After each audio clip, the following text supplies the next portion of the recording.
Your first mistake is making buying your beats difficult. You probably have some kind of YouTube channel, Instagram page, so you market your beats and that's great. The problem is that usually when you have successful Typebeat channel, you still have problem with links, okay? So now you got one of those problems usually. You have no BeatStars, no Airbeat at all, okay? I will show you what I'm talking about on my own example. 2 years ago, I had this guy that wanted to buy beat from me, okay? And he wanted to buy through BeatStars, but he DM'd me on Instagram first, okay? So I told him, yeah, let's do this deal through BeatStars, okay? So now he literally calls me and shows me screen that BeatStars doesn't work, okay? He tries to pay, he put his credit card, and he just basically tells me, yeah, it doesn't work. And he shows me the screen, yeah, something is wrong, I have no idea what's wrong.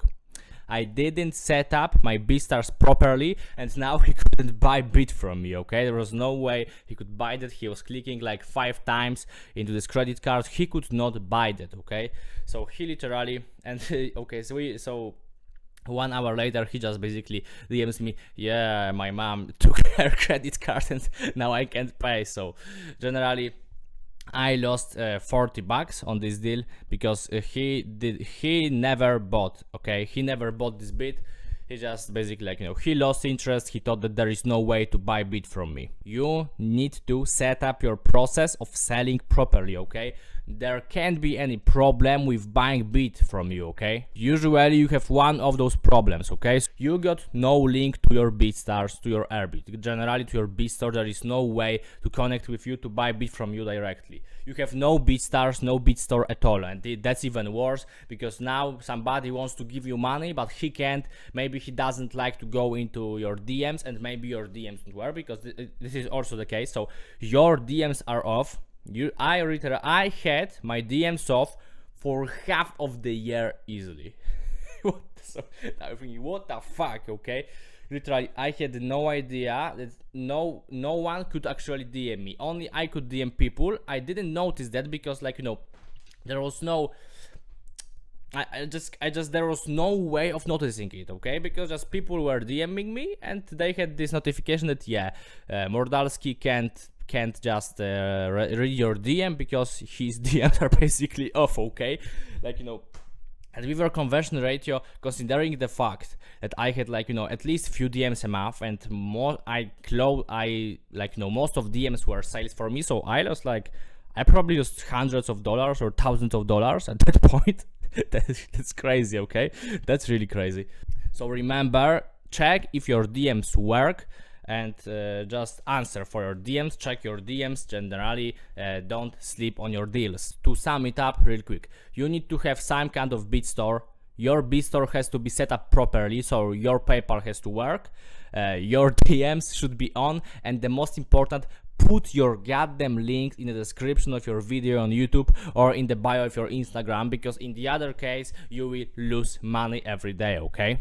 I had been doing second mistake for years and years, and I stopped recently, so really pay attention now. So the second mistake 90% of producers do is not organizing your files. So your files probably look like this. You have this like one big folder or on your, like, you know, your computer, and they're like, you know, here are FLPs, some random MP3s, some random waves, like names, like you have no BPM, no key in all those descriptions, okay? You have no idea. You have like beat 25 or beat okay?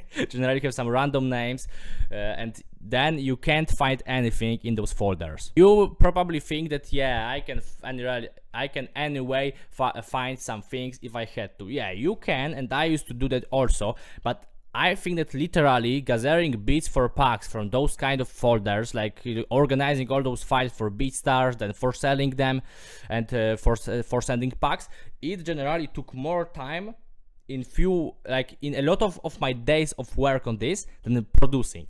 I spend more time looking for proper files than producing. It was like like for most of my producing career, let's say, I spend more time on looking for files sometimes, okay? Like not every day, but for a lot of days it would actually be true. not organizing your files properly will make problem during putting your beats on BeatStars, because you need to find your stems, and if you can't find your stems, they are not named properly, you will have problem. Okay, if you want to sell it, somebody wants also stems for you, he wants the name of the sample, like, you know, a lot of the stuff you need to find this. You will like, I literally had to find beat once. It was like from 3 years.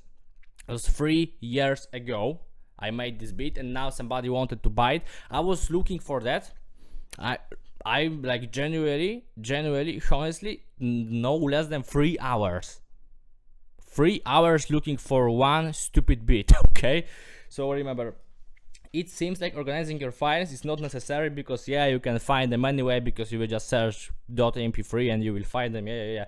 But generally, you will thank me 1 year from now, because you will want to find this one beat that you made today, and you will look for it for like 3 hours. Okay, that's stupid.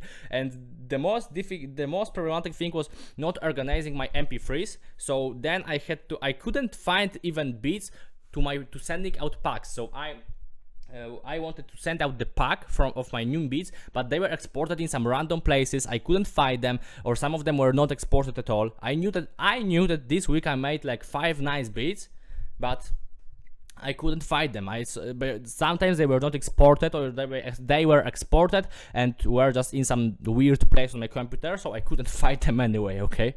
And the last mistake that most of producers do, 95% probably of producers do, is not developing proper relationship with rappers, with their customers. Okay, if you don't develop relationship with your customer, you're basically stupid, because this is what makes you money in the long run overall. Okay, because a lot of people got this idea that you make money from producing through those random sales on BeatStars. I will not give you some BS right now. Okay, so for overall, all money I'd made, like how I made my, okay, so you're probably interested in my first $1,000 from producing, because in next thousands it's even worse. But even this first K from producing, okay, so probably from this first K, sales on BeatStars was, I will literally check, I will like count it, direct BeatStar sales without DMs, without creating any relationship,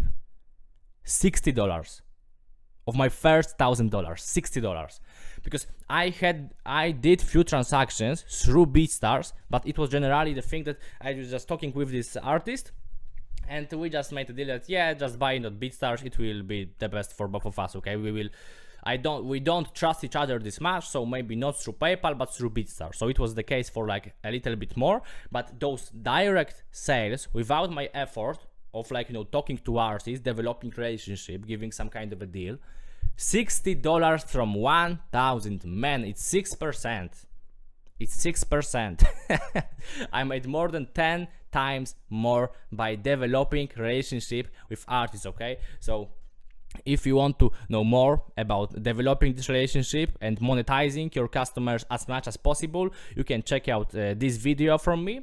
And if you want to get even more specific with developing relationship with customers, you can just check out my paid video. That's first link in the description. It's just $14. So I just wanted to separate people that are not willing to invest from those who are willing to invest. So if you're advanced, if you really want to make your first K from producing, just go check out first link in the description. I will go more specific there in those details about developing relationship, about deals for those customers, and how to really run this business properly, and how to not leave money on the table every day. Okay, so first link in the description. Bye.